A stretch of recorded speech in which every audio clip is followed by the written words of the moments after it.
Hey, what's up, Clover?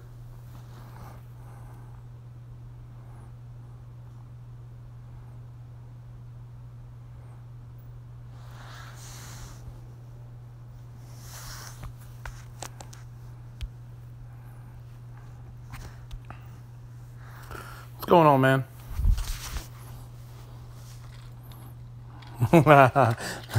the not too dark though, SC. Unless you like it that way. To each their own, I suppose.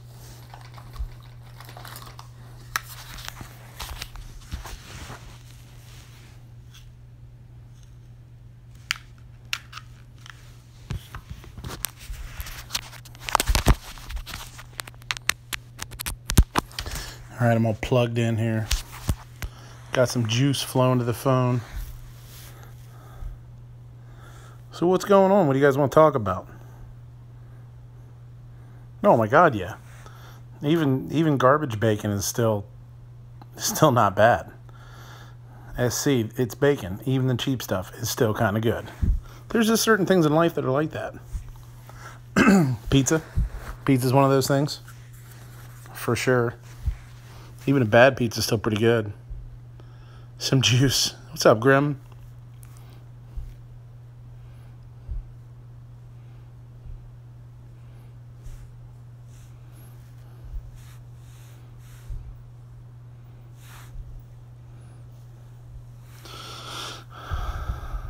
Hey, Outlaw, what's happening, man? I'm just trying to get... Nah, are you really? Grim says he's eating pizza now. Dude, what time is it there? It's like 10 here. I guess that's no big deal. What is this? I'm the only guy that doesn't have pizza? That's bullshit.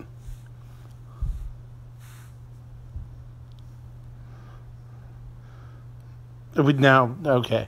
So Outlaw asked me for a hush puppy recipe, and I'm supposed to come up with a hush puppy recipe on the fly, just out the back of my head. I'm not from the South, bro. I don't have that kind of knowledge.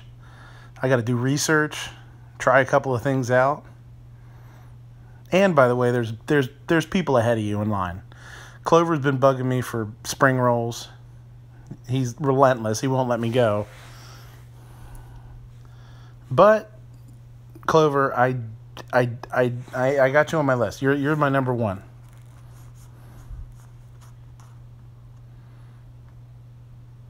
Dude, Totina's pizza rolls suck to begin with. I don't know what you're talking about. They weren't any good to start with. I mean, maybe when you're in high school, maybe you're in college. Those are some of the funniest commercials because those damn kids look like they were like, oh, this is the best thing ever. And just brutal. Chewy little... Totina's pizza rolls are to the world the way that Matt thinks about sprinkles. They just make them shiver. Those damn commercials, watching those kids eat those pizza rolls, just makes me like, twitch. You might as well just eat them straight out of the freezer, not even heat them up. Just pop them in and wash them down with a beer.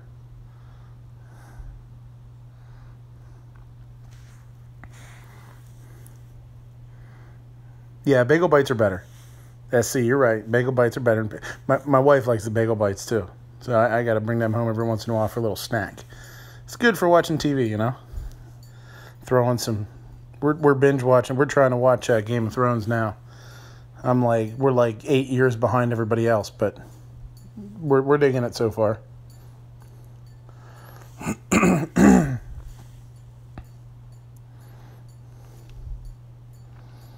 So what I've decided that I want to do with the chats, I did this the other day, some of you guys were in here, is I want to do show and tell, kind of, because I know we all like to brag about what we just bought, what we just, not even just bought. I mean, sometimes you throw some new accessories on something, you trick out your AK, your AR, you throw a red dot on a pistol or something like that. So if you guys have anything cool that you've done, bought, let us know. We'll talk about it a little bit.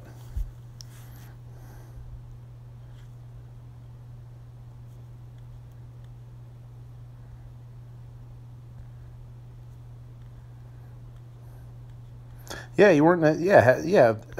Outlaw, where were you tonight? I mean, even I joined the chat for the last like half hour, and they knew I was leaving work because they heard the damn elevator.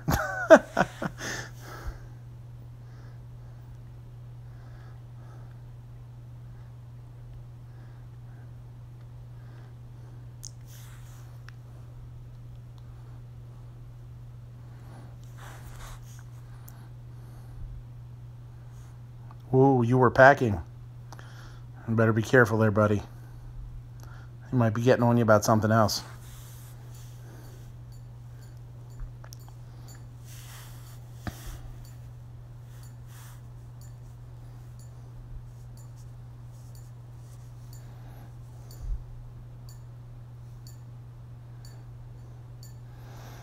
There's a 5 a.m. in the morning now? That's bullshit.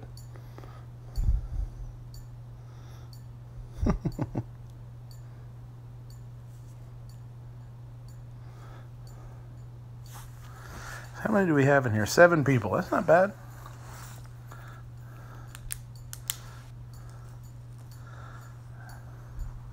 Hey, Too Hottie, what's happening, brother? I wish Matt would have said something before he cast off. I'd love to get you, would have been cool to get a bunch of people over here.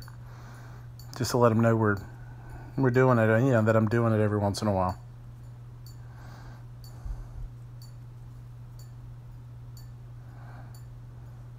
The McCoys are getting him up early.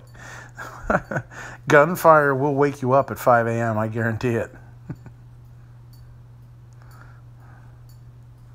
Nothing's cooking now, Too Hottie. I'm home. I'm home relaxing. Long day, man.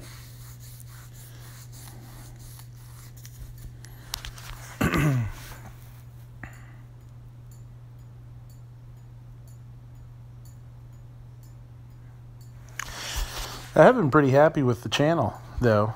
I got, I think, 60 subscribers on YouTube and a couple more than that, I think, on VidMe.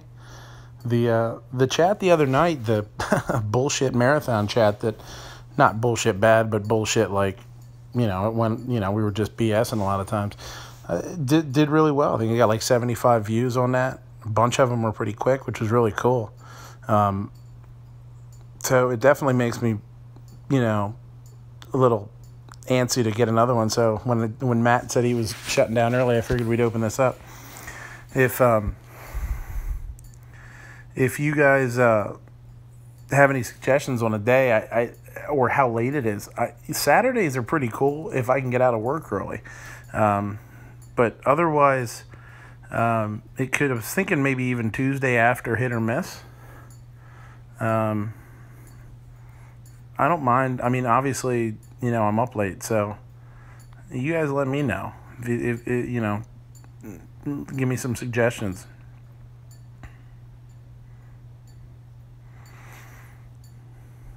Bacon blue burgers are way to go. SC, I was actually just playing with a bacon and blue burger today, that I want to put on our lunch menu. I'm a big fan of that, man.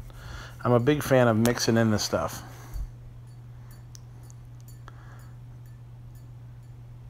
Yeah, Grim saying, he needs some desserts. I know, somebody was hitting me up. You guys were hitting me up the other night for some desserts. And, I guess I'll have to do something.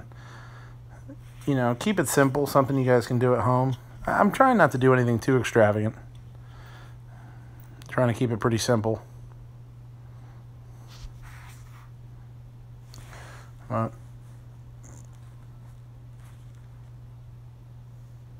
hold on here, there we go, now we're charging. Needed to charge a little bit there. So what's new? What's unusual? What's cool to talk about? That's a good one. Homemade ice cream and peach cobbler. I keep wanting to get an ice cream machine. I don't have one. Especially nowadays, that kind of stuff's not really expensive. You can buy tons of different, years ago, man, that stuff was so expensive. You really had to worry about buying it and not using it enough and feeling bad. But nowadays, it's not bad. Cobblers are pretty cool, too, because they're so traditional, but you can do some neat stuff with them. snow cream. Apple crisp and snow cream. Moo Butt, what is snow cream? That's got to be a regional thing, right?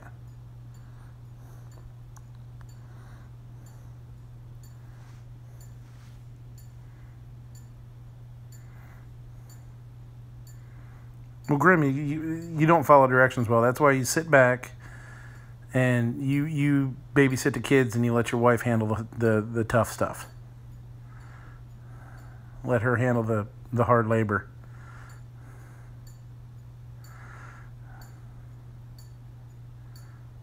Oh, okay.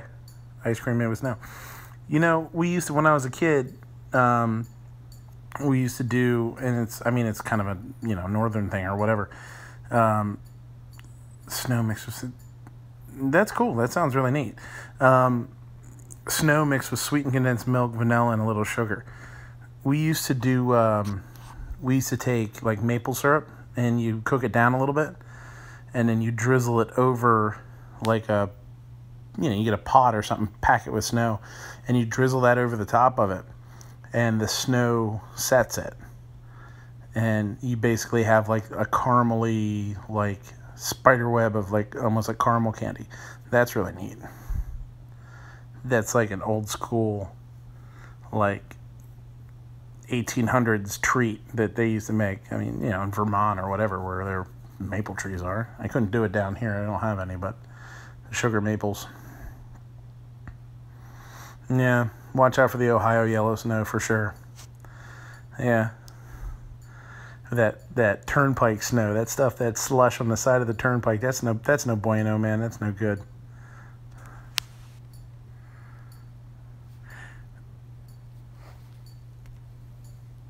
You cannot beat a Snoopy snow cone machine. I had one when I was a kid. Those things are awesome. Hey, Mel, what's up? Weren't you in here earlier?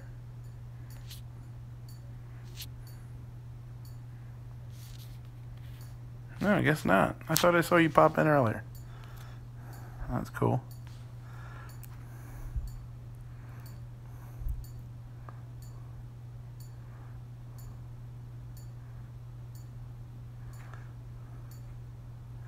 Grim likes the yellow snow. Don't tell anybody I said that, though.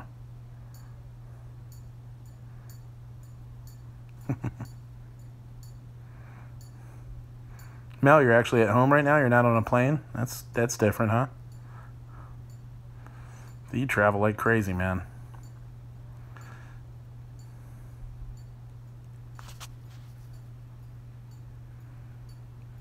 Oh, Mel, I am by far a better cook than Shot. For sure.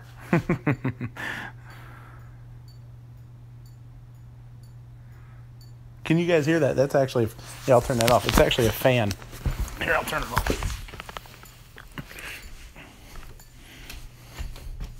We gotta be super quiet. All right, that's better. Thanks for telling me. Actually, I didn't realize that would be picked up so much.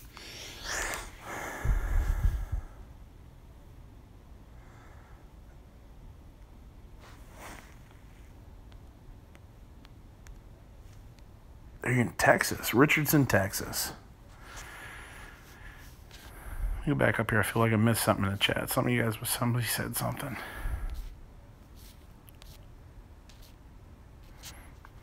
Oh, the shepherd's pie. That's right. I knew I saw something that somebody mentioned.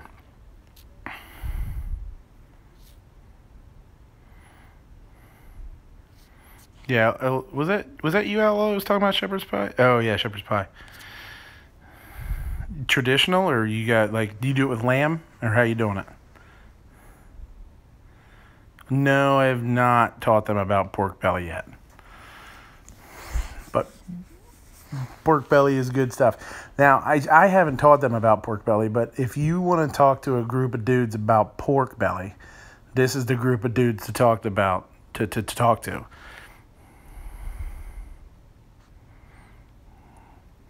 Yeah, Outlaw, you shoot it, I'll cook it, man. You drag it up here. We'll be good. I know. Yeah, Mel, you're the one. Yeah, it's football season. Chili's coming. I know you wanted me to do a chili recipe too, for sure. I know that's a cool one. I actually did a pork belly chili for a competition one year. That was pretty cool. Chunked it up and braised it. It's kind of sweet. Did a little brown sugar in there, something different.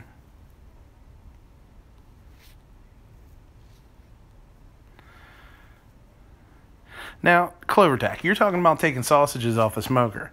If you can do a bitchin' sausage like that, why don't you take the same filling and put it inside of a spring roll?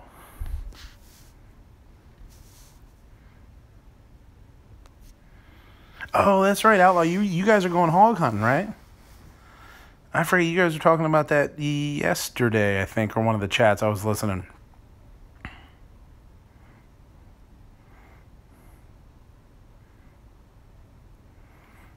Oh yeah, definitely. Moo butt. Beans are the way to go. You definitely got to go beans in the chili. Outlaw, where are you guys going? What else Clover wants to know what else I put in the spring roll. Smartass.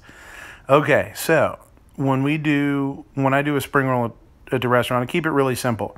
I use a raw filling, okay? A raw pork filling. Whatever you use for your sausages is going to be great, I'm sure. And then I literally keep it simple. I do carrot, like julienne carrot or thinly sliced carrot or something, julienne. I use red pepper, like red bell pepper, scallion, and bean sprouts. Mung bean, they're also called mung beans, M-U-N-G.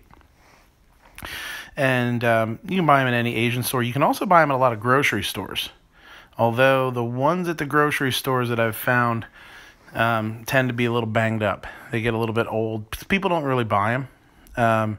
So a lot. So if you go there, don't be surprised if they're not like the most beautiful things.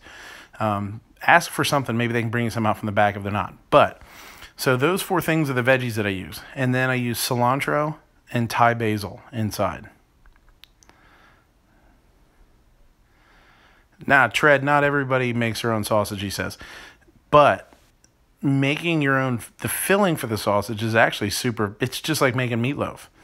It's just, the ground pork or ground whatever and whatever seasonings you like. So literally, if you just do something as simple as like, chili flakes, salt, pepper, garlic, in Italian sausages, you see like fennel and stuff like that, which actually fennel works really good with Asian ingredients. Thai basil has kind of an anisette flavor, a black licorice flavor.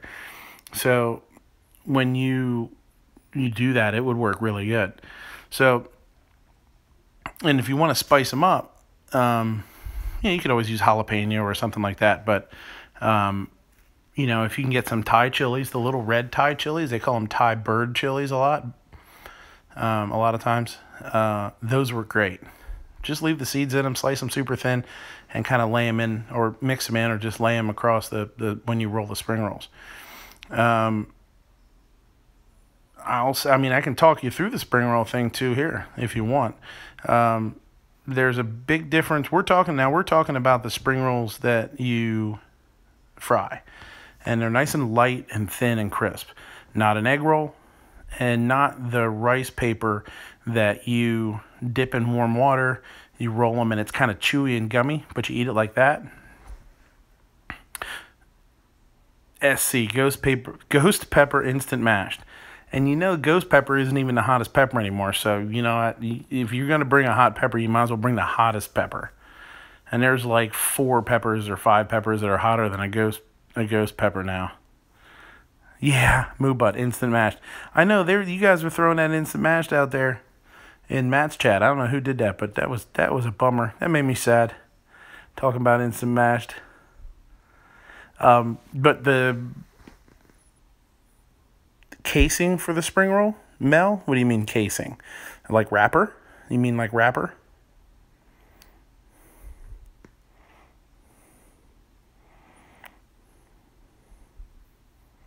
But anyway, so I'll try and visualize this. I mean, if you can follow me just by me talking, I can tell you.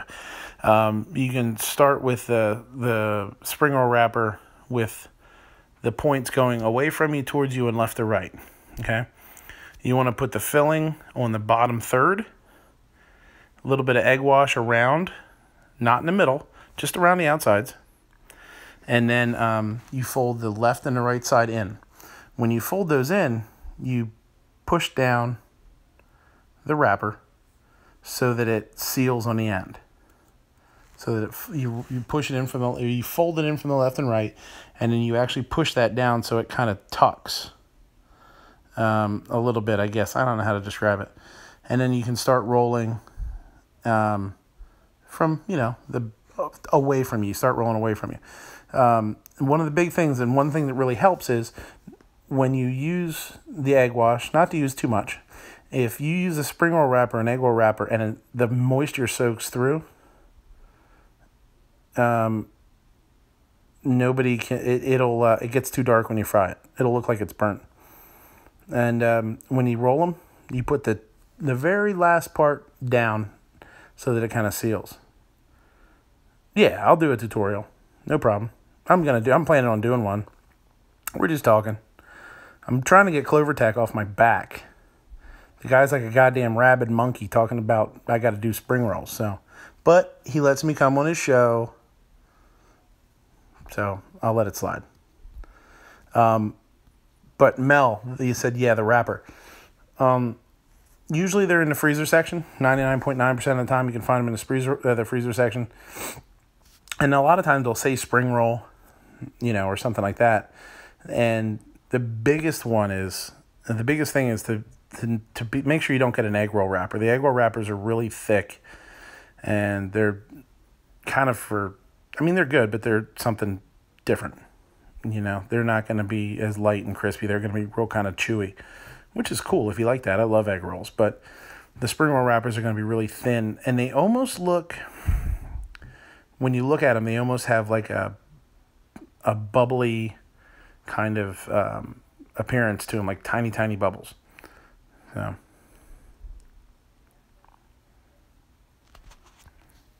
let me see if I missed anything. You guys talking?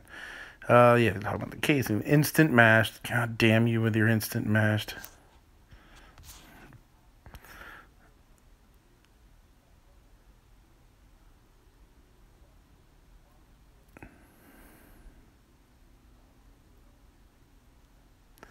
Yeah, the Thai spring roll is the way to go. Clover Tat, what the hell is with you and Asian food? I would have never guessed that you're like at home being Martin Yan, like Yan can cook. But yeah, we do. I have probably done, oh my God, a couple of years ago, I figured out how many dumplings I've made and pot stickers that I've made, and it was like in the hundreds of thousands. It was crazy. So I can definitely do a quick tutorial on that too. If the restaurant wasn't so crazy, I'd just set up my damn camera one of these days when I'm doing prep and just live stream it or something. It'd be pretty cool, but I'm sure the boss wouldn't like that. Justin Wilson, SC, man, you're on the way back bus, man. You're on the way back bus. That guy was the shit back in the day. He was he's an OG in Food Network. Yeah, for sure. Is wild dog, holy Christ, is wild hog gamey? Gamey is a really tough term because what's gamey to one isn't gamey to the other. And some people say gamey and they mean it in a good way. Like, I generally like food that's quote unquote gamey. Generally it's darker, which usually comes from, I'm guessing what they're eating, just like anything else. Yeah, cooking wild dog. A lot of countries, yeah. Yeah, Mel, gamey is flavorful. In a way, yeah. A lot of times the meat's going to be darker, like higher in iron and things like that, because they're getting all these crazy things they're eating. They're scavengers, or not scavengers, but foragers, more so. So it's pretty neat. And that tend to be leaner because they're out running around and they're working for their food.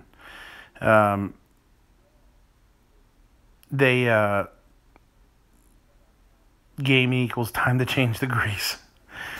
Yeah, in a fryer, yeah, sometimes it does. Yeah. When the fryer gets bad, dirty, it gets pretty rough. Move to Hilton. Outlaw says, move to Hilton Head, South Carolina, midnight, and I'll get you in the kitchen. That will let you do anything you want. Hey, we loved South Carolina. We went there for vacation and loved it. We were way down there though. We were way down in the Outer Banks, like almost as far as you can go, and that was different, man. Hopping all those little islands and the bridges and stuff. That was, yeah. Now you're talking, beautiful love. You're talking about pork, game, or are you talking about pot stickers? Because I mean, if I'm gonna be doing all Clover Tax stuff, I mean, he's gonna have to get on my Patreon, man. I can't just be making this the Clover Tax Part 2 show.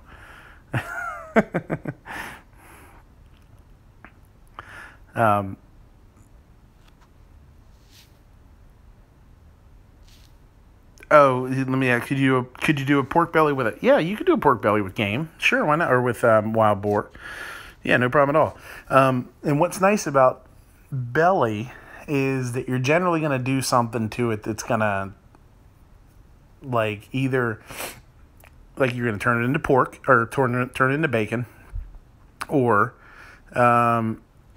you're going to braise it or cure it and braise it or something like that. So, or slow roast it or smoke it or something where it's going to really change the makeup of it, where it's going to get really tender and stuff like that. So the gaminess wouldn't be as prominent as if you're eating a chop or a steak or something like that. Clover says he lets his wild game bleed out. Keep it on ice for 3 days, add a gallon of milk. It's pretty tender and not that gamey. Yeah, I've heard about the milk thing a lot of times, or for years, with things like, liver, and things like that for,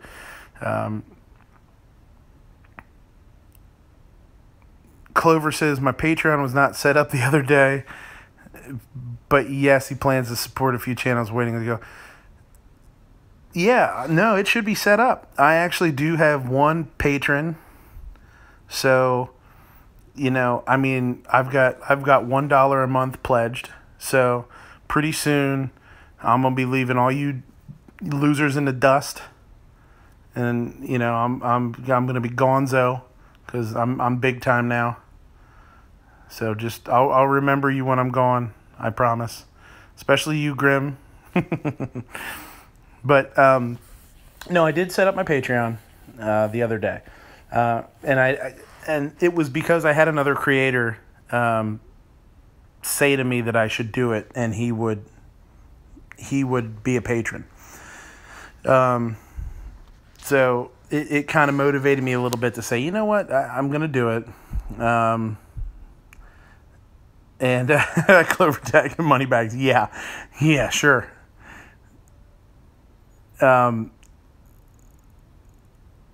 I set up the Patreon page. I did the little welcome, the little about, little thank you, that kind of thing. And I did set up 2 Mel, I'm a quarter of the way to a monthly. Hey, you know what, man? Happy Meals are no joke. My little guy and I are happy to go running around during the day. Him and I throw him in a car seat and let's go running around and stop and grab some nuggets. There is nothing wrong with some nuggets, man. But to get back to it, I did set up my Patreon, and I set up 2 different levels. And with, I guess, 3, you can do the $1, you can do whatever. I guess you can pledge whatever you want. I don't know. But, and then if you do the $5, I'm calling that my sous chef. You'd be one of my sous chefs. Because you can't tell me what to do. You can't boss me around. But you can give me some suggestions. So at the sous chef level, what you can do is you basically once a month you can be the one that tells me what protein to use or what main to use. Whether it's shrimp or beef or whatever.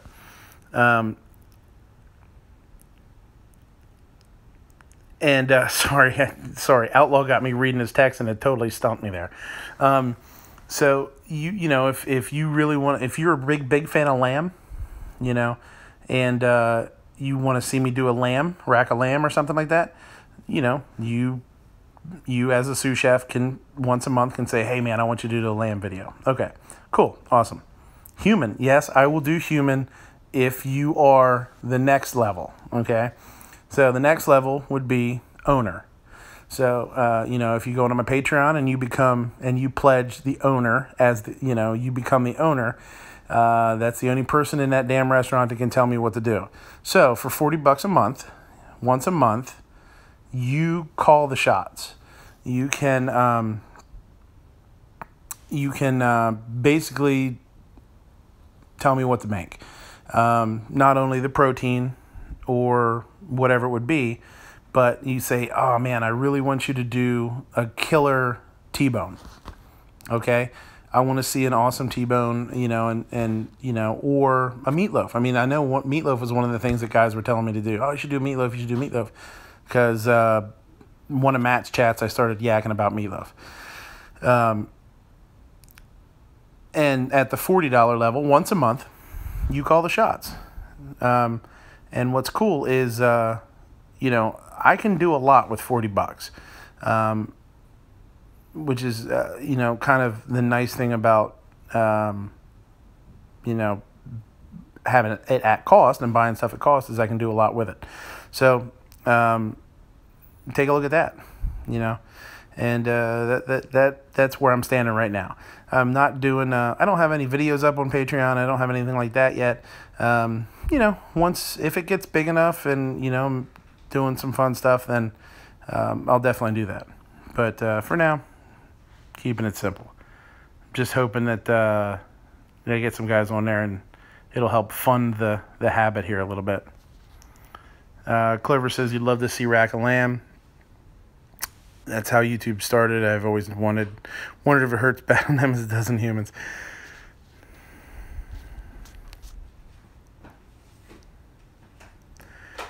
Fall I'll be praying for summer season. I don't know. Outlaw, it's kind of tough. Well, you should like fall. You're a hunter, right?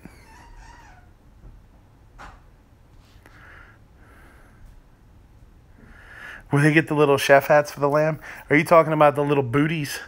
You're kind of like little booties.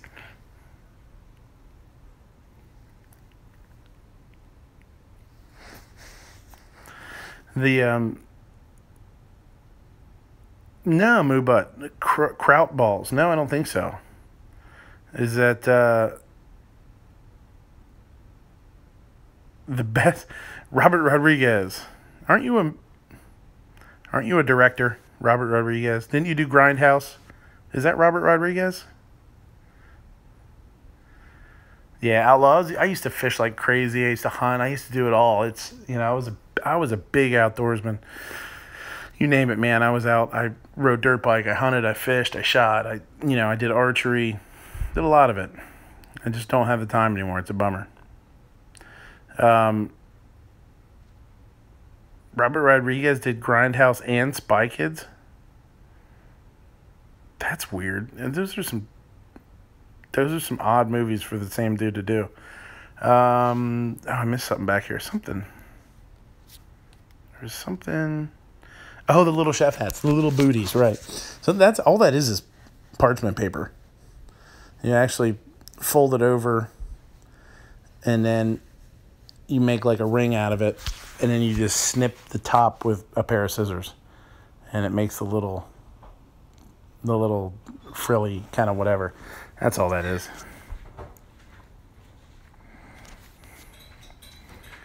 Outlaw, I forget where you are. Where you're in Arkansas? Oh, no. I forget where you're at. You leave it open.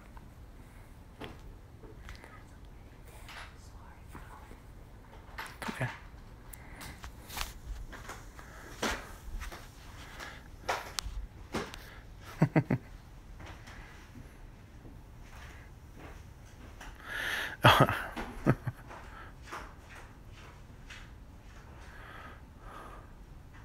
Georgia. Oh, that's right. That's where we were talking. That's right. We were talking the other day about Georgia. That's where we started talking about the hog hunt. So I have a buddy that he was in the Navy, and he still owns a house down there that he rents out. Every once in a while, he'll go down there to hunt hogs. He knows a bunch of the farmers, and he'll go down. He'll take his /6 down, and just he'll just put him down, and then the farmer will come pick him up, do whatever he does with him. How are the gun laws in South Carolina?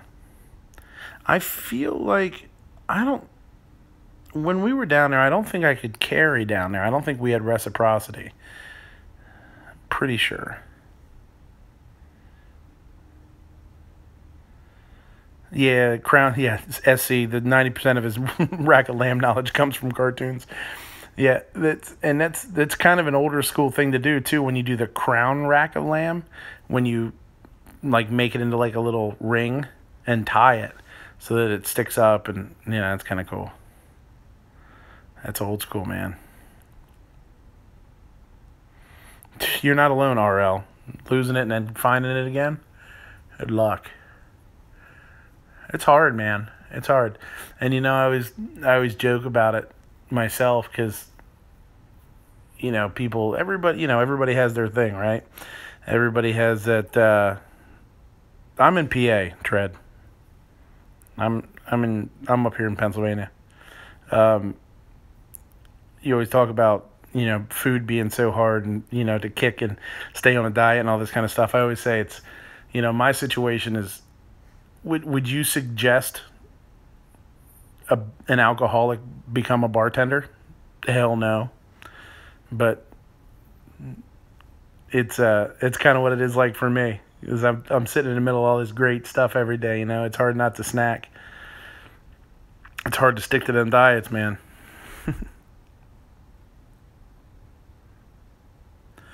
Yeah, well, that's how it is. That's how it is here too. You're a big guy, SC, man. At 6'7", that's a lot of dude. Doug, I do have a sea bass recipe that's pretty slamming. We do a Chilean sea bass at the restaurant. And it's actually our number one or number 2 entree. It goes back and forth, but yeah, we do it. Actually, I was talking about some stuff the other day, I think, about it. And we were talking about some noodles and stuff. We do it over a soba noodle, like a Japanese buckwheat noodle with white miso and heavy cream in the sauce, or as a drizzle. It's really good. It's real buttery. And then we do like a sweet soy with chili as a little bit of a glaze, just really, really light, before it finishes in the oven. It gives it like kind of a sweet and spicy feel to it. It's a really good dish. It's neat. That's a great fish. I mean, it is brutal expensive, man. It's in the 20s. I'm paying. I mean, at the restaurant, I'm paying, and this is, I mean, obviously cheaper than you guys would be able to get it. I think I'm paying 23 or 24 a pound right now. It's ungodly. Yeah, for real. Above your pay grade. Yeah, we're talking about CC, concealed carry and stuff like that in PA, or we're talking about that. PA's pretty cool. I'm actually generally pretty happy with PA's gun laws. It's such a sportsman heavy state over the years that we've been able to continue to carry and do that kind of stuff without too much trouble. We are what do you consider, basically like a shall issue, I guess, that you'd call it. You go and apply for your concealed carry, and as long as you meet as long as you don't have, a felony or whatever the criteria is, then you will get it. Which is cool. It's not a whole lot of money. It's like $14 or $20. It lasts 5 years, and you can conceal carry. But without a concealed carry, it's still pretty good. You can open carry if you want to. Like if you would not, if something would happen, your concealed carry runs out. you can open carry if you want to. The problem is you cannot carry in a motorized vehicle unless you are going to and from a range, to and from a gunsmith or something like that, or to and from work, because you are allowed to carry it. You're allowed to transport to your job if you're, if you own their business or whatever, and you're using it to protect your business. So obviously they would allow you to go to and from. But other than that, you're not supposed to. Right, exactly. RL, the sheriff has to have a reason to deny you, for sure. Yep. And I know the reciprocity thing has been kind of a hot ticket, and I don't know if you guys remember it. God, it was months ago. Man, it might have been, I don't know, 6 months ago or whatever. I was pretty new to the chats here, and under my old name, obviously the Travis M. It wasn't the new one, but there was a chat where Yankee and Matt got into it about national reciprocity. It was brutal. It was a blowout argument. It was pretty crazy, and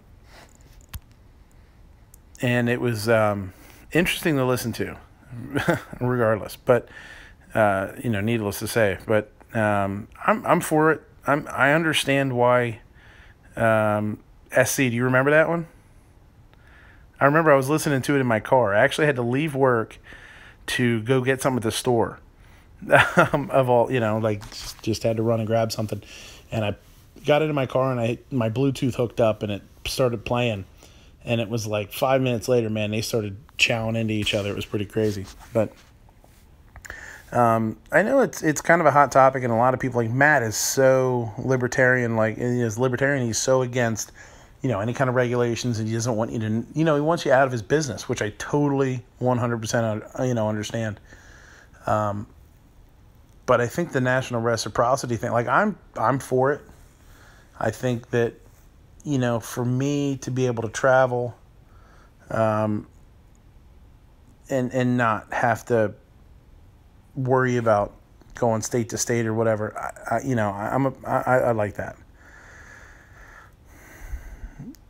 Rich, you were born in Pittsburgh. Yeah, I've got some family, and my in-law family, my family-in-law, whatever you want to call it, is Pittsburgh way. So yeah, when we go out there, it's Steelers. It's black and gold everywhere, man. Clover says my congressman says that national reciprocity will not pass the Senate with the current makeup. He says that no chance at all, sadly. Yeah, as you get a little bit older and you start, traveling maybe more, and you start realizing how dangerous the world is, or it can be, you start wanting to carry. You start wanting to take things with you. Now, what's nice is, even though I wasn't allowed to carry in South Carolina, I took some guns because we rented a house, and I just felt safer having something. Without it, you kind of feel like a sitting duck on vacation. You never know who might decide, I'm going to break into a renter's house or a vacationer's house, the place they're staying. So, and it was totally fine. You're allowed to do that because that's your dwelling or whatever. So you're allowed to do that. But,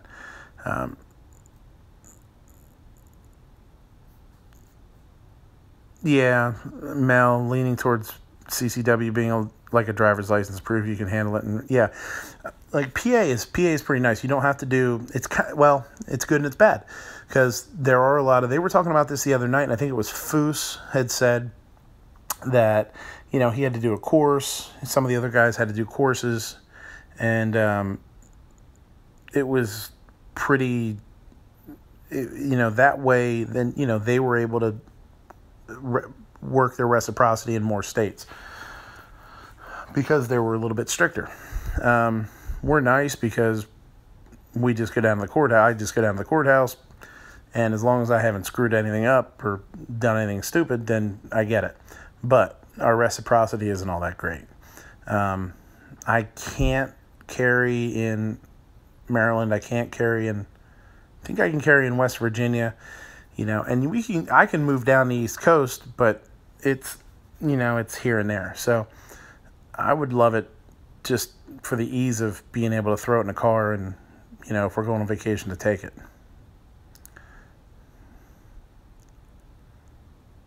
Yeah, they were talking about that, Mel, the other night, what counts and what doesn't count. There was a couple of things that surprised me, that they counted, but, that's cool. I mean, having something, I just think even if, I would be willing to do the class. I'd be willing to do, to jump through a couple of hoops if it would allow me to carry in every state.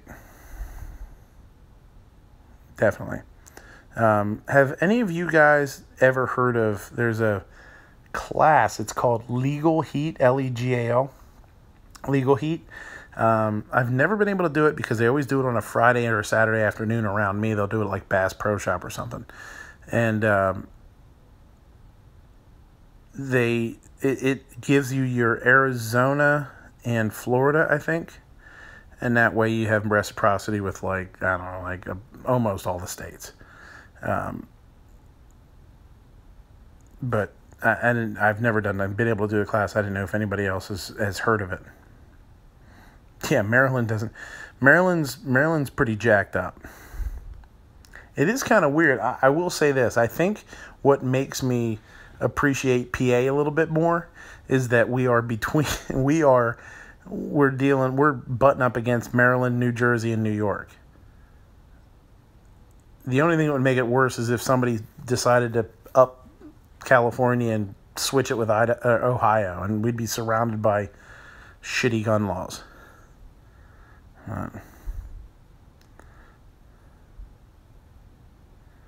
Yeah, Robert, I can't actually support a panel right now. Our laptop died. So I'm actually doing everything via my phone. So if you check back in a little bit, hopefully pretty soon I'll be able to get, some new technology, and I'll be able to do it. I got a bunch of guys that want to come on and do this, but for right now, it's just me. Better luck later.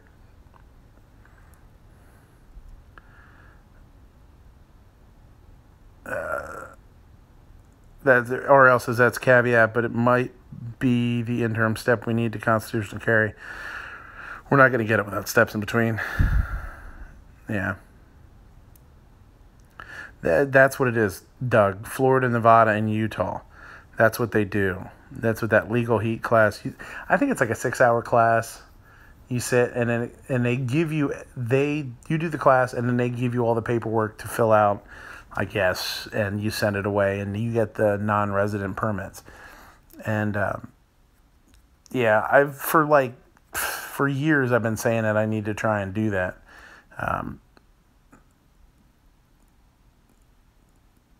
What died on the laptop, SC? Everything. No, it's just old needs. You name it. We've changed a lot of parts out and on over the years, motherboard, hard drive, everything.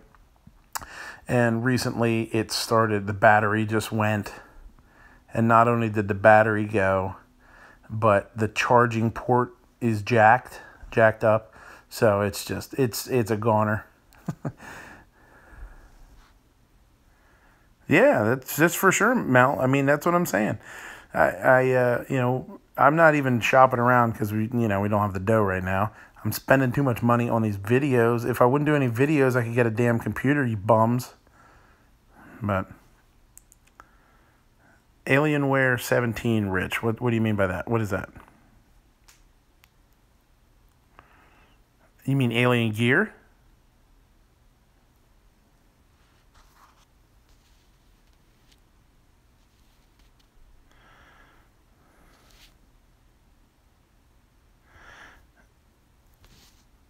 Yeah, Grim said 16 hours of a class. Grim, you had to do 16 hours? 16 hours of class and qualification to get CCW, and was able to get Florida by sending in paper and fingerprints. Yeah, I know you can do that, but I didn't realize it was 16 hours. That's a lot. That's a lot. It's a lot of time.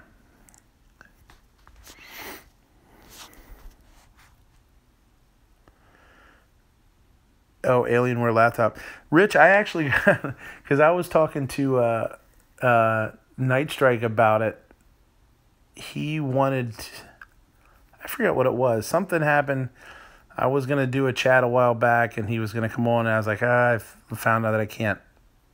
A couple of the guys, that's when I realized I couldn't support a panel. Actually, Ghost, I was on the phone with Ghost Tactical, and then he was on the gun websites with G-Webs trying to figure out if I could do it or not, and G-Webs didn't think I could, so I kind of gave up on it, and I just, started doing one myself every once in a while. But the Night Strike just sent me an email the other day about some refurb Macs that were pretty nice. They were a good price, in the 500s.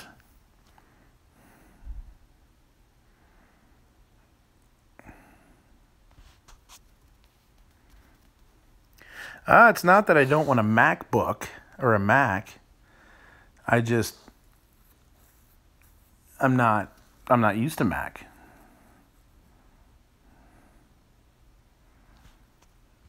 What? Wow, $1,600 for a 25 laptop.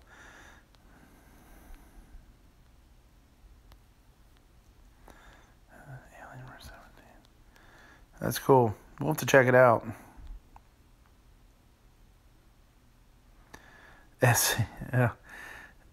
Yeah, RL alignment. Yeah. Well, Pennsylvania, apparently, I've always heard PA has the most roads per capita of other states. There's a lot of roads in PA, and we're broke. So yeah, the roads blow. They super suck. So, and then they always joke about too. PA having 4 seasons, just like everybody else, but it's construction, and winter. So then they just plow and then destroy the roads with the plow. And then for 3 more seasons, they try and fix them and then destroy them again the next winter. It's pretty brutal. Yeah, the refurb with the full warranties, I'm totally... Doug says he realized your screenshot is kind of scary if you are sharing recipes. I'm glad you said that, man, because you know what? Oh, shoot, I can't remember the guy's name. I actually got in contact with the guy that did the pancake, that did the skull. My wife had sent me, I had said this before, my wife had sent me this, a screenshot of this pancake art. And she said, oh, this is really cool. Here, check it out, blah, blah, and it is. It's really neat. It's super, super cool. And I started using it. And then as I've done more and more things, I started doing videos, and now I'm doing the chats. I really felt like I should, I felt weird about it because it's not mine. So I did a Google search, and it popped up. And the guy's got a YouTube channel. And so I went on, I sent him an email, he didn't get back to me, and I went to the actual video, and I think I saved it under my favorites. I can try and pull it up here on my tablet. And I sent the guy, I said, hey, I'm a chef, I really, I'm using your skull here, can you, I'd like your blessing. I'd like you to, I don't want to use it. I feel like it's your property. And he sent me real quick. He said, go ahead, go ahead with it. Use it. Nathan Shields is his name. Nathan Shields, just like it sounds, Shields. He's got a ton of videos. Check them out. I wanted to say this the other night, and I totally forgot. he does a lot of videos. He's got his kids in it, and he is super talented. He's really, really cool. He's got, a good amount of subscribers. But check it out. Go to his channel, check out some of his stuff, and leave some comments. Nathan Shields, and if you go, tell him I sent you over. Tell him it's really cool. I appreciate him letting me use it. It is pretty neat. It's become, it's an icon. It's kind of become, me. So that's pretty neat. Mickey Mouse pancakes are pretty good. I can't do a whole lot more than a Mickey Mouse pancake myself. I've never really practiced with that kind of thing. Let me see, have I missed anything up here while I've been...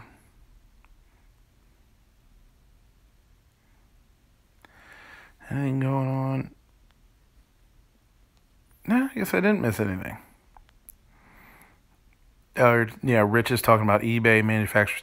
Yeah, that is one thing nowadays that's pretty nice, is you can get some refurb stuff with really good warranties.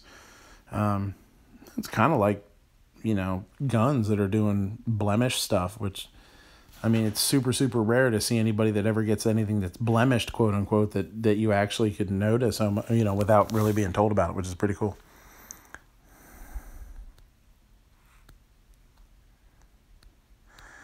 Everyone check out.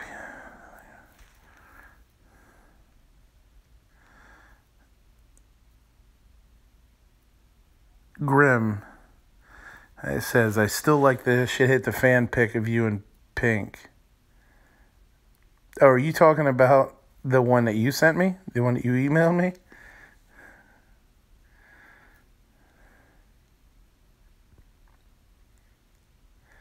Yeah, RL. I've been on there, the PAFOA, Pennsylvania Firearms Owners Association. That's a great place to go to get your questions answered.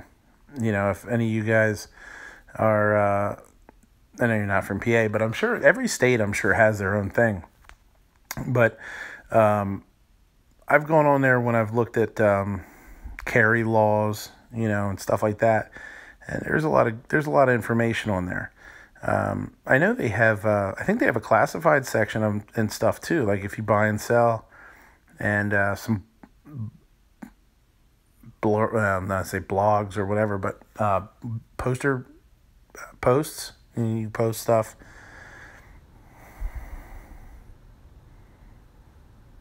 Yeah, Doug, blem gums are fine.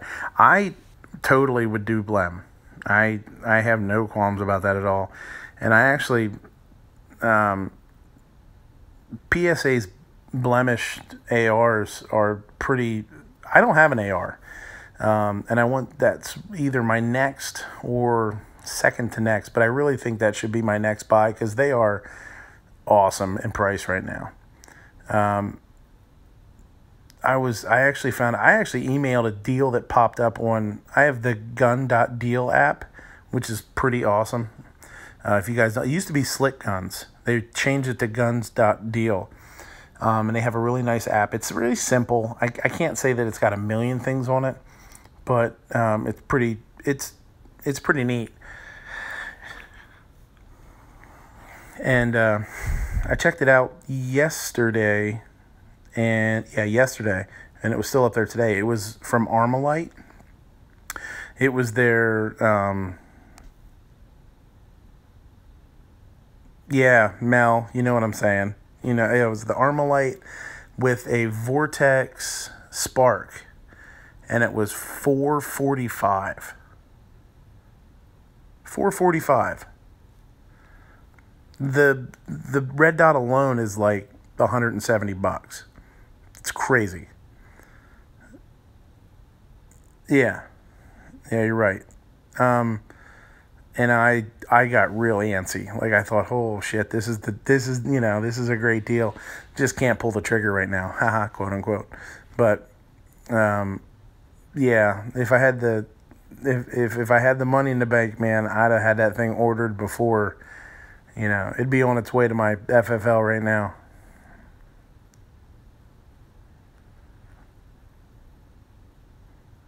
Feeder of trolls. Yeah, dog, that is go. It was oh, damn, I don't know that I can look it up now. But go on the app. It's a really cool app to have. Gun.deals. And check it out. It was their Freedom. Another Freedom? Mel, do you remember? Or Defender. I think that was the Defender. It was like a DEF something or whatever. And they had one, they had two different ones. They were both flat tops, but one of them had the A2 front sight and the other one didn't. They were the same price. And then they also had an AR-10 that was on sale too for a real slamming deal. That was pretty good. Yeah, Mel, you know what? I've got some buddies that build ARs. The guy that I use as my FFL, he's actually a local cop. He builds, so I'm kind of on the fence. Yeah, the AR-10 was $750. Yeah, you're right. It was $440 something, $445 and $750, and it came. But the AR-10 came with the Spark too. And I'll tell you what, I'm a Vortex junkie now. I mean, I bought the Strike-Fire, and now I have the Viper on my 308, and I love them. They're great. They're great for the money. Good warranty. I wish they were 100% made in the U.S., but some of them are, some of them aren't, I guess. I think a lot of them are. I think my Vortex is made in the Philippines, but it's still really good glass, man.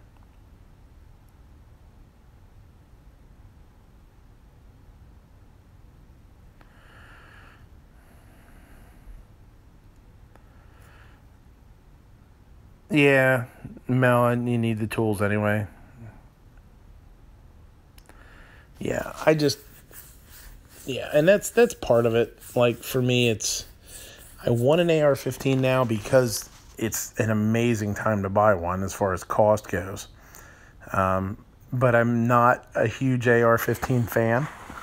Yeah, I guess you could say. I love the idea of them. The modularity is super cool, but I don't know that it would ever take the place of my AK. Tread, how do I like the Strike-Fire? I do like it. There are some drawbacks, though. One thing I don't like about it is, now I had to get a replacement one because my first one broke. My rifle tipped over, and it didn't fall far. It just basically fell, on the table or whatever. And if you look at the Vortex, the controls stick out pretty far on the left-hand side. When it fell, it hit that and it actually broke. So I sent it back. Now I will say this is sort of says a lot about the company, though. I sent it back. It wasn't fixable. They sent me another one. They sent me a refurbished one, which is fine. I sent you a broken one. You sent me a fixed one. Fine. When I got it, the dot was not all that great. So, excuse me. So, it was kind of had a halo. It was a little fuzzy, or a starburst, I should say. If you've had a red dot, you kind of know what I'm talking about. They can get this like starburst pattern, and it kind of makes it fuzzy and hazy. So I called them, and they actually they shipped it back, and they sent me a new one, which was cool. And the new one I got was great. It was real crisp, real clean. But other than that, I love it. I'd say it's a little big. It's a little big. And, it probably adds a little more weight than it needs to, but, I like it. I don't need anything all that small. If I buy an AR, I will switch that over to my AR with probably a cantilever mount, one of the forward mounts or whatever, and I'd like to buy something smaller for my AK. For, you know, because my AK is forward mount. It's I have a quad rail on it, so it's mounted up towards the front. So the bigger the red dot is on the front, kind of the more awkward it looks.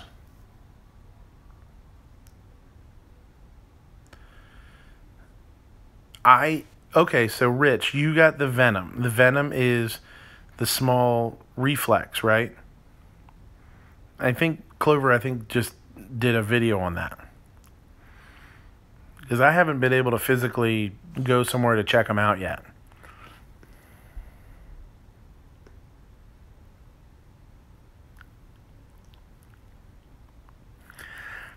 Right, okay, cool.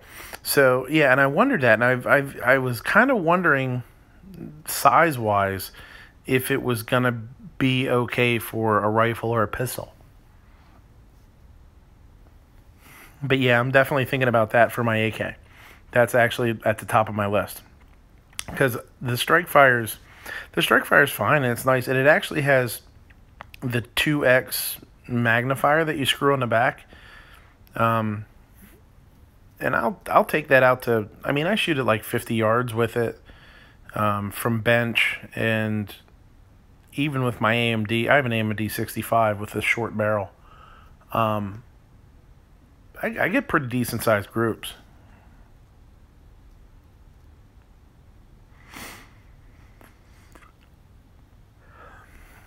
But the Venom looks really nice. I'd like to put that on the front. What kind of battery does the Venom take? It'd take like one of the flat guys, I guess, right? It wouldn't be, yeah, it would definitely be something like that.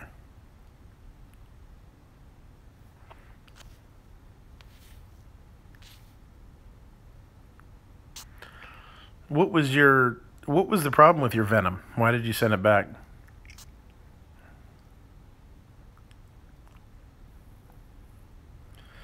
Yeah, I know a lot of guys did that RL, talking about buying stripped lowers like crazy.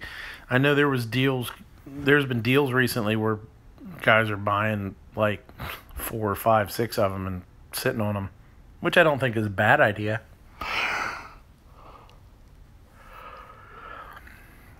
Power button stopped working. Yeah. Well, what's the battery life on that say? I don't know. I'm super interested in them. Maybe I gotta. If I buy an AR, that's what I'm gonna do. I'll put the Strike Fire on the AR and run the reflex, the Viper or the Venom. I just don't have time. I know it sounds stupid, but I feel like I don't have enough time to build a gun right now. It's so hard for me to do anything.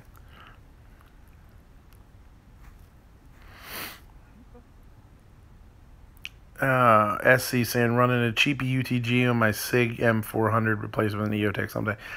I'll tell you what, man. I don't have any problems with UTG at all.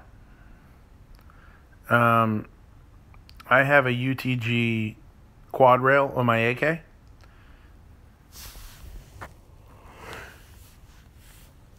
And I have a UTG bipod on my 308. I bought when I did that 308 build, you know, just buying a Harris or something like that, I just couldn't justify the price.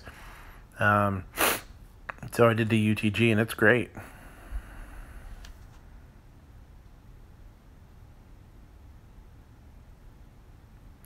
Yeah, RL is just talking about center point dots fuzzy. Yeah, they tend to get like that. I think it's more common than not to have that sort of, like they call it a starburst pattern or a sunburst or something, and to have it be a little fuzzy. I think that's more common than people think. Because when I dealt with mine and they told them what was happening, they said, well, that's not really a defect. You know, that's just a lot of them are like that. But even after they said that, and I said, you know, I wasn't happy, they still exchanged it for me. So it's good company, man. SC, yeah, just have a hard time dropping 500 on EOTech when I could buy an AMD 65. If you can buy, were you on here Saturday when you were on here Saturday? Yeah, for sure. If you can buy an AMD 65, you buy that damn thing. As I'll tell you what, they are the way the market is. I don't want to. Might sound weird. The way the market is, I think they're underpriced. I think there's a lot of stuff out there that's going for the same or more. That's not as good. And if you don't like the 65, you don't like the 65. I mean, it is what it is. I was actually just talking to my wife today. She asked me if I was going to do a video, and I really want to do a video on my AMD because it's a cool rifle. And I've really got it set up nice.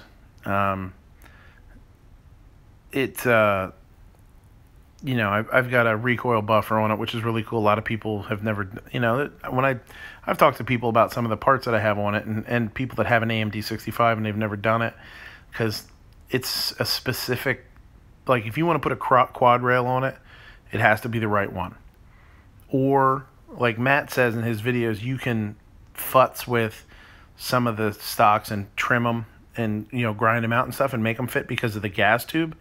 But there's some stuff out there that's marketed to fit it. And UTG, it's like the UTG Pro is what I have on mine, and it's great. I love it. Outlaw, you want me to build you a gun? What, like a real gun? Or do you want like a cake shaped like a gun? Tread, mine is a Strike Fire. Mine's the original Strike Fire. And I'll tell you 100%, I don't know the difference between the Strike and the Strike Fire 1 and the Strike Fire 2. I don't know what the difference is. And I'm not saying that because I can't tell. There could be a difference and I just don't know what it is. Yeah, I bought mine. It's funny, man. I bought mine quite a few, 5 years ago or 6 years ago or something or whatever it is. And I think I got it for like 170, which is really good. It's pretty good at the time. But I would suggest it, yeah. Strike Fire, the one night strike at night, the one who strikes at night. It does have a night mode on it where the dot gets real low. He could use that one, you know, to strike at night.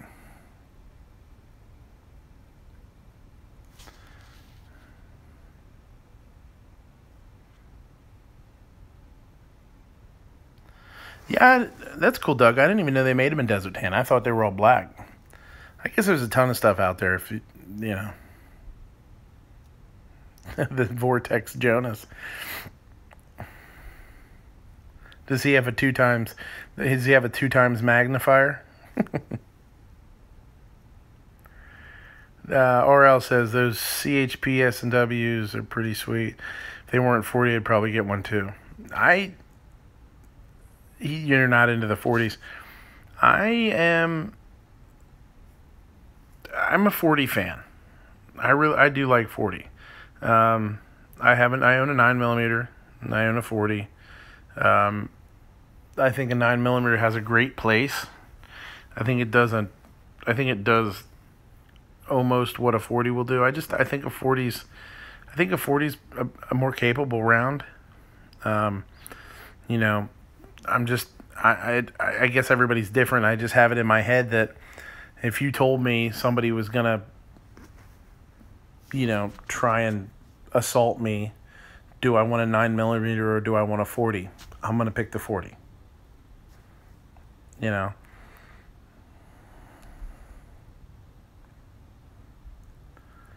Yeah, I saw that, Mel. Or I see that, Mel. You're short to 40. Yeah, your picture is pretty cool. I like your picture a lot, actually. Cheaper than dirt exclusive? I don't know, SC. There's a lot of cheaper than dirt talk, shit talking out there too. You better be careful. These guys will hop on you about that shit. I don't know that they're as bad as. Right, SC. No, I totally agree. And I've always said, you know, I've always thought 12 gauge is if the shit hits the fan and you need to, you know, make the make the threat stop. That's how you stop it quick. But I will say I've had to clear my house. You hear a bump in the night, that kind of thing, and I've done it with pistols and I've done it with 12 gauge. And I've done it with shotgun, I should say, and the shotgun was a little awkward. The pistol's nice. You can tuck it in closer to your body. It's easier to open up doors. The shotgun is a little awkward, and I'm not a trained professional. This is a ghost tactical question.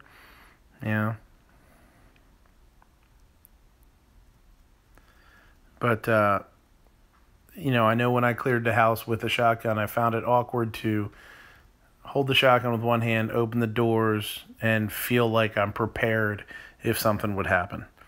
Where with the pistol, you've got a free hand. It's easier to open doors and defend yourself with that free hand if you have to.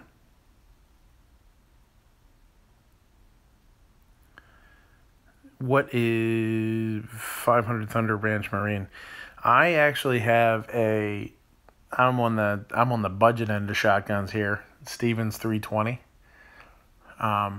But I really like it. It fits nice. I like the fit and I like the feel of it.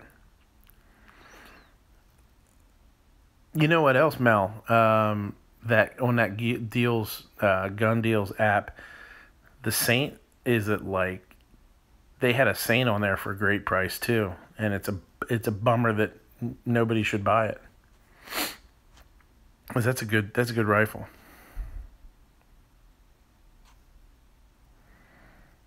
It's a great price. Doug, that's exactly 100% what I'm talking about. I think if something happens in the house, and you have to go, quote unquote, retreat back, or you have to, if it's time to sit and, sort of hide out or whatever, that's what you want. That's what I want. If you're going to sit in a closet and wait, that's what I want to sit in a closet and wait with, Yeah, Springfield really shit the bed, man.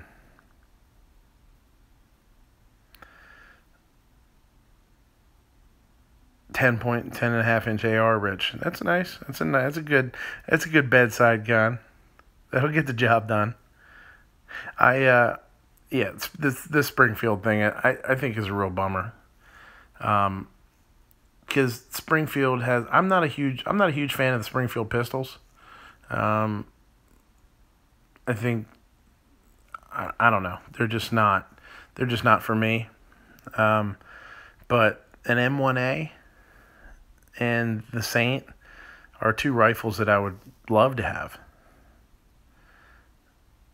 But, it's I think, buying new now is just, you just can't bring yourself to do it.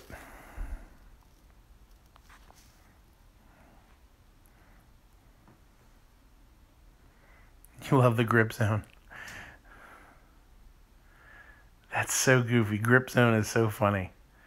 I almost feel like somebody said it as a joke and they took it too far and they started printing it on them, and next thing you know, it's like, well, we don't want to retool the machine, so the hell with it. Let it go.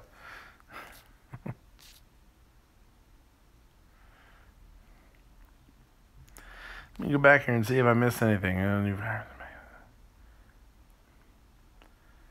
Oh, Rich, you're talking about Mac. I didn't see Mac's video, but I probably have seen what you're talking about.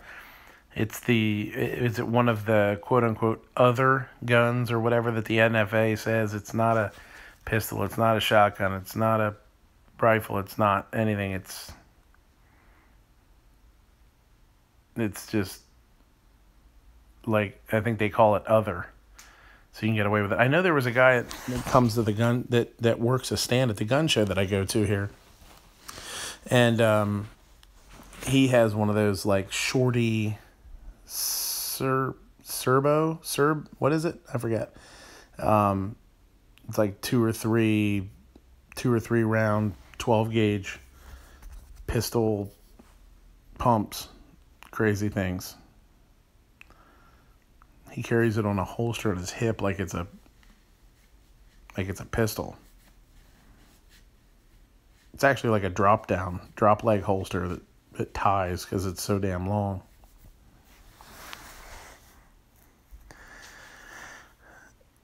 Yeah, the Crimson Trace is nice.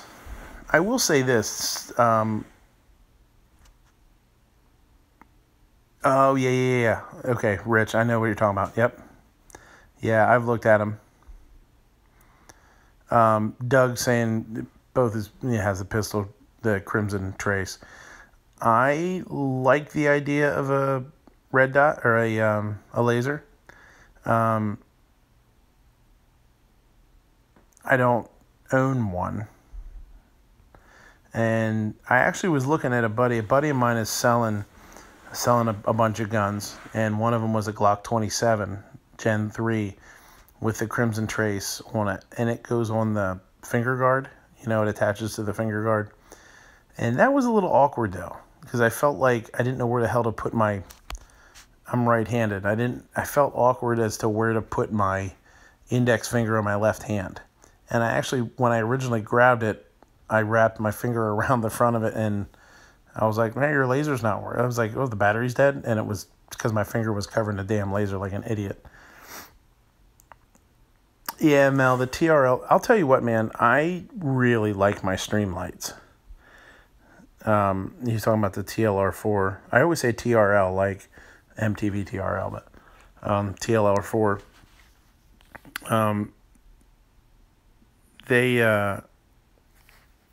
They're nice. For the price, it's tough to beat a Streamlight, man. I really enjoy mine. I've had mine on the shotgun. I have the high lumen one, and I actually want to get out and I want to go up to camp and do a night shoot with that too, like I did my 40 the other day or last week.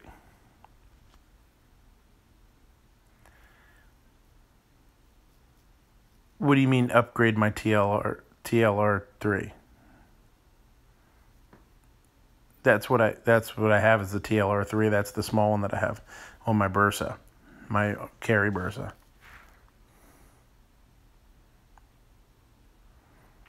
But I also have the high lumen S. I have the S that has the strobe on it. But it's too big for my pistol. It won't fit on. They're pretty long.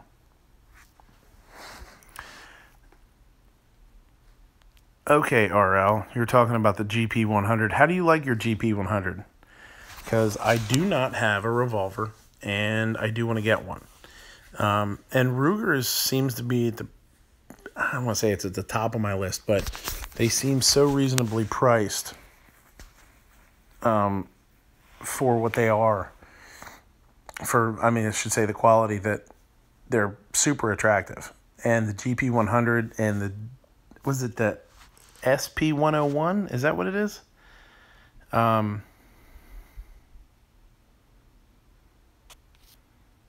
I see what you're saying, Mel. The upgrade from the 3 to the 4. Yeah, we'll see. I might. I don't mind. I don't mind buying another one down the road a little bit if I can find a good price on it. I actually want to buy the TLR makes. My wife, we bought my wife a SIG 938 last year, and I found a great deal on one of the Streamlights for that goes on the finger guard, and I missed it. I missed the deal. It was super good price. So I'm kind of keeping my eyes on that too, because I think she would like to have that. That would be nice. Doug, no, this is not running on VidMe. I don't think you can stream on VidMe. I don't think. Mel, listen, buddy. Credit cards. My credit cards are so, they get used so much, they're melting. You don't need to tell me to spend on a credit card. But the Oh my God, yeah, 19, yeah, RL Tex Grebner. If you guys, I mean, sure, you guys, I'm sure everybody, probably everybody in here knows the Tex Grebner story, right? If you don't, look it up, and it is pretty crazy to see, what that bullet, how that bullet ended up in and out. But anyway, yeah, Outlaw says you can't stream on VidMe yet. I don't think they're big enough. And one of the things that worries me a little bit about VidMe is that, and I said this way, like when we all first started going over there, like a ton of us went over within like a week. Matt and some of the other guys were talking about it, and a bunch of us went over and started posting. Travis P11 is like the freaking king of VidMe right now. He's got like 9,000 videos up. But what worries me a little bit is they're not going to be able to, they're kind of not ready for it maybe. I mean, it's a pretty small platform. But to be able to go over there and be monetized, and like they have the tip jar thing, and they have like there's 2 or 3 different ways to get monetized, which is really cool. I unfortunately did not get verified yet, which I don't really understand why. I don't have enough videos. I get they don't think I'm cool enough, but I keep dropping names like I know Travis P11, I know Never Enough Ammo, but they still don't want to hear it. But it's all right. Mel talking about RL's talking about the match champion. Yeah, there was a really good deal on a match, SP101 match, the other day. It was on that app. I forget what it was for, but it was a good price. It's a nice pistol. Somebody was saying that the other day about how the match is definitely worth it. Doug, yeah, he says VidMe doesn't navigate well. I am not. I think it's nice because it's simple, but I wish it was. It doesn't really prompt you to go to other places or to see other things. It definitely is something where you have to search and look for stuff. Whereas YouTube is nice because all this stuff pops up in your feed, and it's like clickbait city, you're just grabbing up kind of stuff. So you're just grabbing and clicking, and you can really find some cool stuff like that. VidMe is kind of weird in that you definitely have to search. Other than they do the staff picks and stuff like that, which is pretty cool. But I don't know. I'm still on the fence about it. I mean, I think YouTube is great because it brings it's so much, I think, better at bringing right now non-gunners to our sites, and which is one of the things that you share videos, and next thing you know you kind of end up on a site like one of ours that has other stuff on it. Like Travis P11 does all sorts of reviews. Somebody's looking at his weed killer review. Next thing you know, they're going down his other stuff, and they're like, oh, this guy's into guns. They start watching a gun video. That's awesome. And that's kind of how you get new blood, and I think that's important. Yeah, Mel, VidMe needs a guns and ammo category for sure. I think all of us that joined over there, that was not all of us, but most of us mentioned that we don't really have a category. It's either outdoors or education or one or two other things. It's kind of weird. I suggested shooting sports, shooting sports category, which you could, kind of covers everything or, most of the stuff.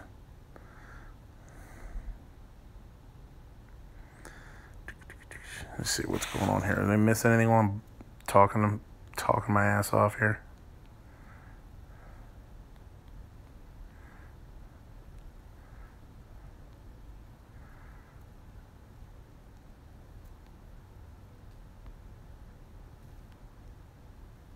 Yeah, Outlaw says, ad revenue. Yeah, there's I think, don't know, maybe you guys know, I can't remember off the top of my head. I think there's 3 ways to get revenue off of VidMe. The tip thing is a great idea, but that's a tough way to do it, because for somebody to throw $1 in your tip jar when they watch a video, they gotta really be into your stuff, you know, for somebody to bring it upon themselves to do that. Yeah, RL, that's what I heard about. I heard the match champ is really nice. It's really worth it. I know I got a buddy has a friend that's selling a Smith & Wesson Performance Center 357. Oh God, I think it's a 4 or 6 inch. And I think he's looking for like $1,000. I mean, to pay $1,000 for the Performance Center is just, you know, it's kind of diminishing returns, you know. That's tough. Versus the 600 maybe that it started at. Another $400, I don't know. But the Ruger seems so much more reasonable, you know. Yeah, Mel, that's what I'm doing. I'm doing $1 for SC's tuna videos. Okay, we'll do tuna videos.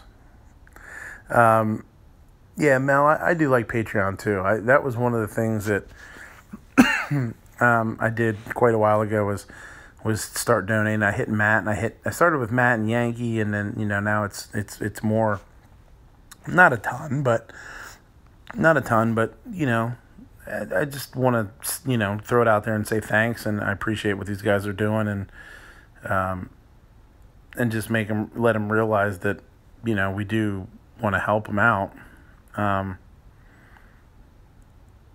But you know, it's tough. It's tough to do it with just with Patreon alone, even if you're small.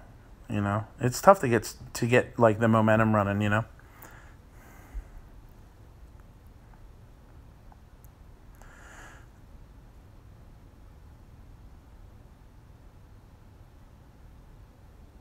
Yeah, Outlaw, he's saying the same thing. You know, tips would be hard because everyone cannot afford it or will not do it.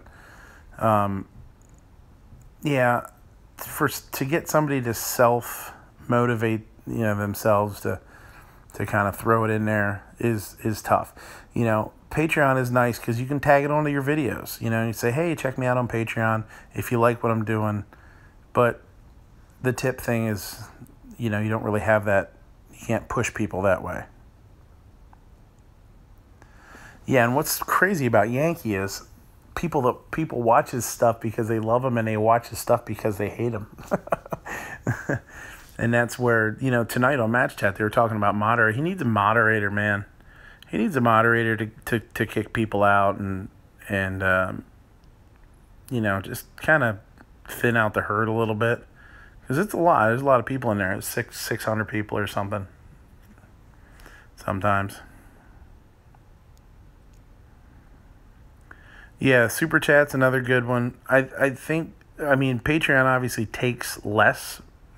Patreon is like, you lose like 8%, I think, or something, where the Super Chats, it's considerably more. And sorry, I'm reading the chat and I stalled out there a little bit. I forget what you have to get Super Chats. 1,000. I think you need to have 1,000 subs to do a Super Chat. So, I mean, some people, as hard as they work, they might never get that just because people don't, you know, their content's a little goofy, or, you know, it's not mainstream enough or something. So, yeah. It would take a long time to get to 1,000 subs, you know, for me, I feel like. Yeah, well, that's the downside of Yankees chats. Talking about Rich is talking about Yankee people super chatting to get people kicked out because they're being assholes, and it's tough because sometimes that's the only way to get a hold of Yankee. if he's really into his emails, he'll do that for a while and then kind of miss the chat, and he'll miss super chats even, so, but it's hard. It's hard to do that. It's hard to do it by yourself. Man, last week I felt like a stuttering idiot when I did this for the first time, because I kept looking at the chat. Now I'm a little bit smarter. I just talk and then I'll look at the chat in between. But Yankee, that's what we're talking about. He needs somebody to thin out his herd a little bit, because, I mean, people get kicked out and then you can tell they're right back. Like 10 minutes later, they open up a new account or a new user.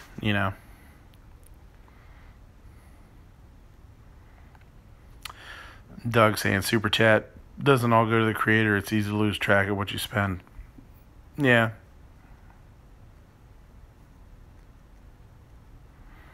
SC, hard to get mainstream than NOMs. What's that? What do you mean by that? Yeah, I haven't checked out your Outlaw. Do you have any content yet? Have you posted anything yet?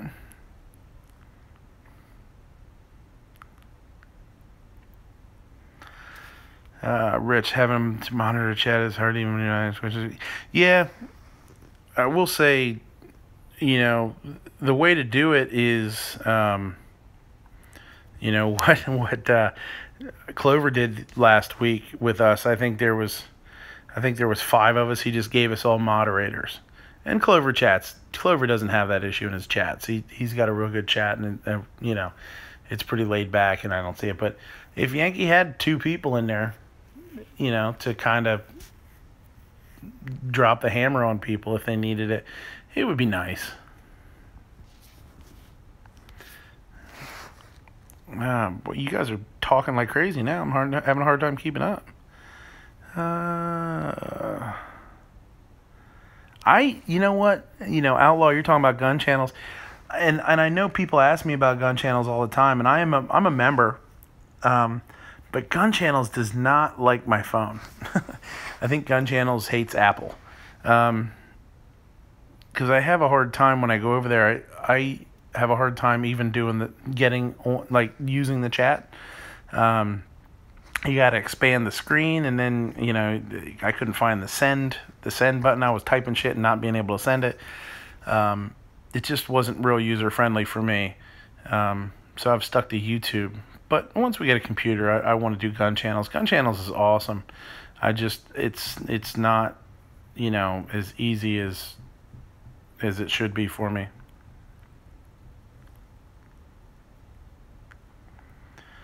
SC, change the channel to slow mode. It works a lot better. I'm okay. I mean, we only got 8 people in here. If I had like 30 people in here, I'd probably be a mess. But I can swing it with 8. Yeah, Grim saying, yeah, they troll AC all the time. That has become like a running gag almost, or a running joke. Like these dudes coming in and busting AC's nuts. I don't know what it is. I don't get it. Link caught one the other day too.